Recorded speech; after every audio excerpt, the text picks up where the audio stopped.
Read करेंगे energy stored in a capacitor. Next topic is energy stored in a capacitor. Students, you know that capacitor is a device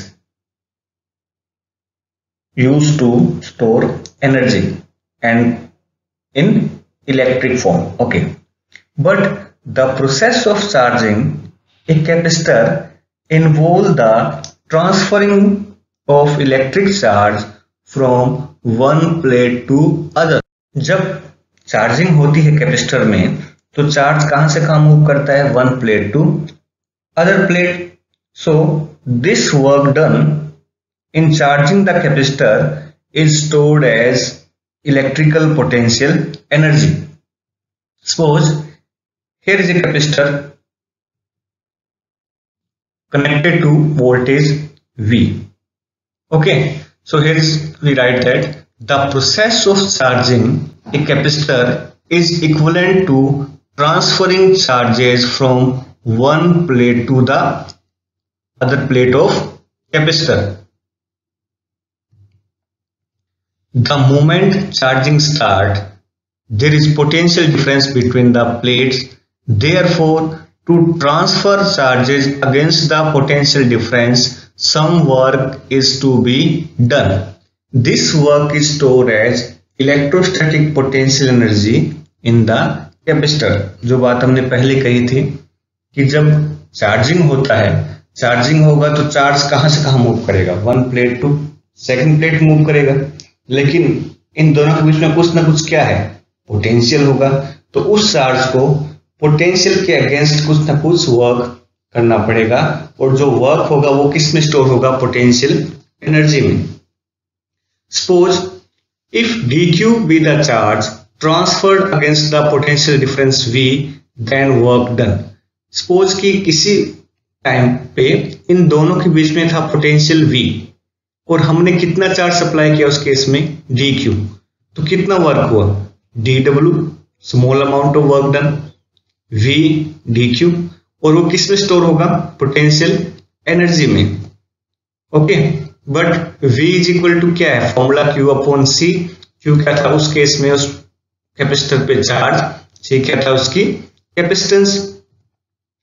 if we supply total charge capital Q, okay, then total work done to transfer charge capital Q is 0 to Q integration Q upon C dQ। अब देखिए constant क्या है? Capacitance fix रहती है तो 1 upon C बाहर आ जाएगी। Q dQ का कितना होगा इंटीग्रेशन? Q square by 2। आपने लिमिट पुट की तो आंसर आएगा half Q square by C। लेकिन Q क्या होता है? CV के इक्वल होता है, तो सी स्क्वेयर वी स्क्वेयर के हिसाब से क्यू स्क्वेयर जहां था वहां लिखा C square we square, C square से सी कैंसिल, तो ये फॉर्मूला बन जाएगा सी वी स्क्वेयर। और हमको पता है कि Q into Q by C करेंगे, Q into Q by C. Q by C क्या होता है? V। तो ये भी किसका फॉर्मूला है? पोटेंशियल एनर्जी का। Next we will discuss about energy density. Student, energy density होती क्या है? कि total energy divide by total volume. आपको ये फाइंड करना है कि यूनिट वॉल्यूम में एनर्जी कितनी है। अभी आपने पढ़ा था formula energy U is equal to half CV square. C क्या थी? कैपेसिटेंस थी। V क्या है? Potential. For a parallel plate capacitor the value of C is A epsilon naught divide by D। अगर हम यहां पुट कर दें C की value, okay, and V is E into D, ये होता है electric field to distance.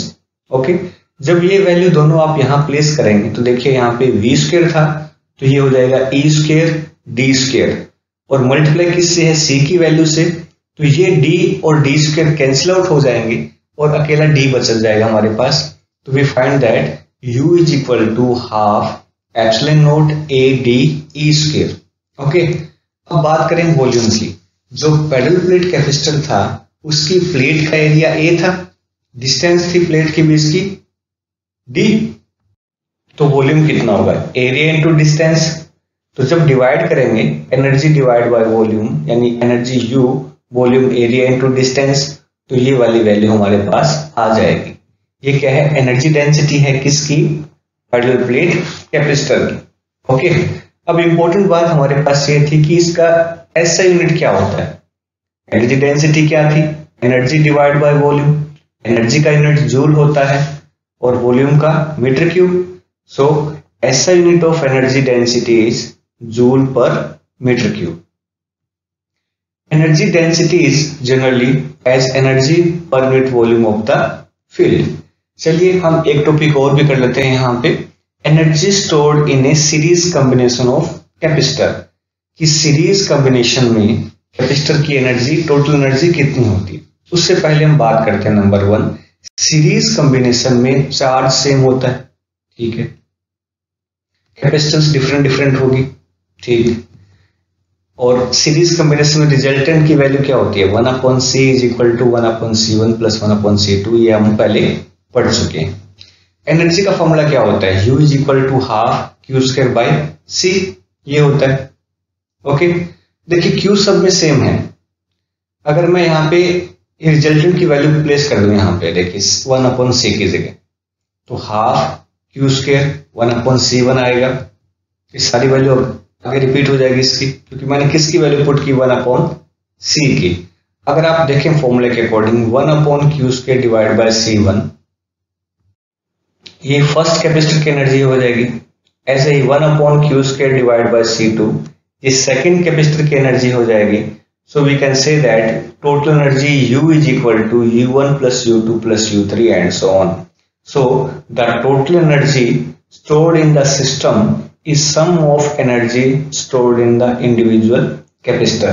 Series combination में टोटल एनर्जी क्या होती है? इंडिविजुअल एनर्जी के सम के इक्वल होती है। Next topic is energy stored in A parallel combination of capacitor. Student, हम पहले ही जानते हैं कि जो पैरेलल कॉम्बिनेशन होता है उसमें रिजल्टेंट कैपेसिटेंस कितना होता है? C is equal to C1 plus C2 plus C3 and so on. और पैरेलल कॉम्बिनेशन में पोटेंशियल भी सेम होता है।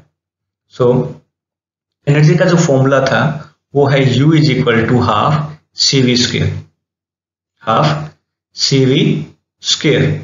ओके, अगर आपने यहाँ पे C की वैल्यू प्लेस कर दी, आपने यहाँ पे C की वैल्यू प्लेस कर दी, तो क्या आएगा फॉर्मूला?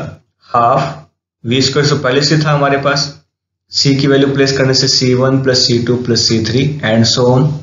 अगर हम मल्टीप्लाई भी करें तो half C1 V² plus half C2 V², ये क्या आ गई? इंडिविजुअल कैपेसिटर की एनर्जी आपके पास मिल जाएगी। So we can say that U is equal to U1 plus U2 plus U3 and so on. So total energy stored in the system is the sum of energy stored in the individual capacitors। यानी कि total energy क्या आती है combination में? Individual capacitor की energy के सम के equal आती है। चलिए एक छोटा सा टॉपिक और देख लेते हैं हम यहाँ पे, common potential of a pair of capacitor after connected to each other. आपके पास दो कैपेसिटर थे, उनकी कैपेसिटेंस है C1 एंड C2, चार्ज कितना है? Q1 एंड Q2, पोटेंशियल क्या है? V1 and V2। ओके, तो फर्स्ट जो कैपेसिटर था उस पर चार्ज कितना होगा? C1 इंटू V1 होगा, सबको पता है फॉर्मूले के अकॉर्डिंग। सेकंड कैपेसिटर पे चार्ज कितना होगा? C2 और इंटू V2। पता नहीं किस में ज्यादा किस में कम है, लेकिन ये वैल्यू आ गई हमारे पास C1 V1 C2 V2। अगर दोनों कैपेसिटर को आप कनेक्ट कर देते हैं तो आपको पता है चार्ज तो फ्लो करते हैं हमेशा, कहां से कहां? हाई पोटेंशियल से लो पोटेंशियल के लिए। कब तक फ्लो करेंगे? जब तो दोनों का पोटेंशियल सेम नहीं हो जाता। चलिए माना कि हमने दोनों को कनेक्ट कर दिया, तो चार्ज फ्लो करेंगे from high potential to low potential. कब तक? जब तक दोनों का पोटेंशियल सेम नहीं हो जाता। सपोज हमने मान लिया कि वो पोटेंशियल कॉमन पोटेंशियल था, उसकी वैल्यू V है, तो जब दोनों का पोटेंशियल सेम हो गया उस केस में चार्ज की वैल्यू क्या होगी? इस कैपेसिटर पे होगी C1V, इस पे कितनी होगी? C2V। ठीक है, यानी कि फ्लो रुक जाएगा, इतना चार्ज दोनों पे हो गया C1V और C2V। तो उस केस में टोटल चार्ज कितना था शेयरिंग करने के बाद में? तो total charge after sharing C1V इसके पास था, C2V इसके पास था, तो टोटल चार्ज हुआ C1V प्लस C2V। लेकिन उससे पहले चार्ज था कितना? आप कहेंगे C1V1 फर्स्ट के पास चार्ज था, C2V2 सेकेंड वाले के पास चार्ज था। तो कॉमन पोटेंशियल का फॉर्मूला आ जाएगा V is equal to C1V1 plus C2V2 divide by C1 plus C2।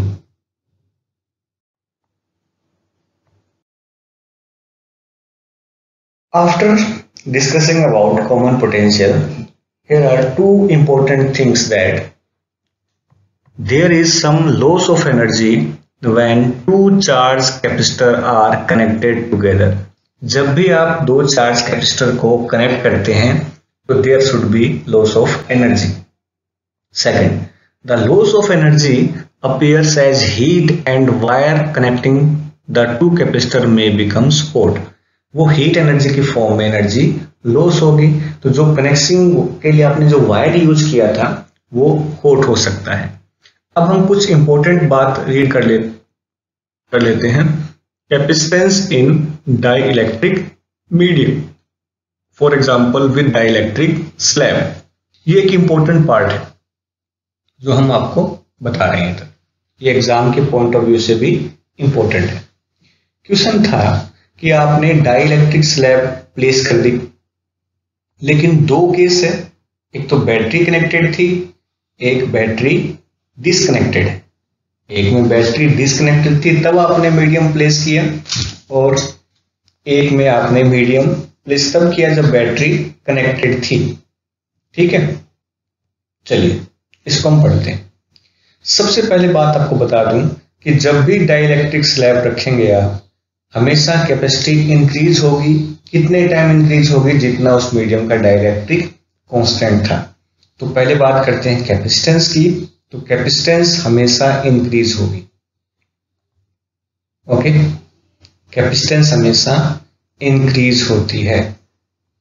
चलिए सेकंड बात जो आपको पता करनी थी कि जब बैटरी डिसकनेक्टेड है, कनेक्टेड नहीं हुई, तो उसकी चार्जिंग बंद हो जाएगी कैपेसिटर की, तो चार्ज क्या होगा उस केस में? Remain same. जब बैटरी डिसकनेक्टेड है तो चार्ज क्या रहेगा? सेम रहेगा। ये दो बातें आपको पता होनी चाहिए इस केस में। जब बैटरी डिसकनेक्टेड है तब चार्ज सेम रहेगा, लेकिन कैपेसिटेंस तो हमेशा इंक्रीज होगी ही। ठीक है, सेम। जब बैटरी कनेक्टेड होती है तो वोल्टेज सेम रहती है, पोटेंशियल डिफरेंस रिमेन सेम। ठीक, पोटेंशियल डिफरेंस रिमेन सेम। अगर पोटेंशियल डिफरेंस सेम है और कैपेसिटेंस इंक्रीज हो रही है, तब हम कुछ आगे देखते हैं। चलिए, इसमें ये बात हो गई थी कि चार्ज सेम रहेगा, कैपेसिटेंस इंक्रीज होगी।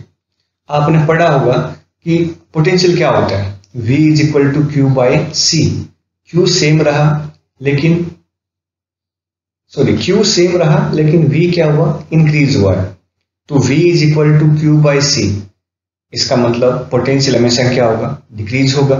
अगर पोटेंशियल डिक्रीज हुआ, देखिए पोटेंशियल डिक्रीज हुआ, उस केस में इलेक्ट्रिक फील्ड भी क्या होगा? हमेशा डिक्रीज ही होगा।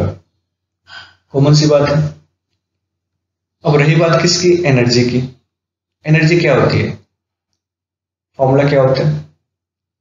Half Q square divide by C. Q तो सेम रहा, सी क्या होगा? डिवाइड बाय के सी टाइम्स आ जाएगा। इसका मतलब एनर्जी कितनी हो जाएगी? इनिशियल की डिवाइड बाय के टाइम्स हो जाएगी। फिर हम बात करते हैं किसकी?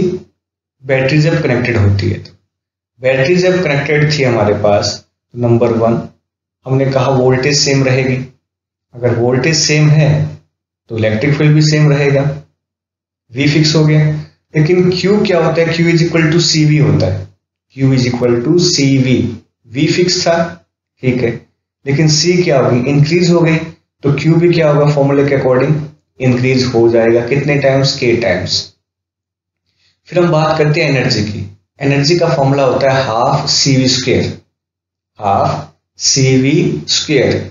V सेम था लेकिन C क्या हुआ? इंक्रीज हुआ, तो ऑटोमेटिक एनर्जी भी इंक्रीज होगी। कितने टाइम्स? K times.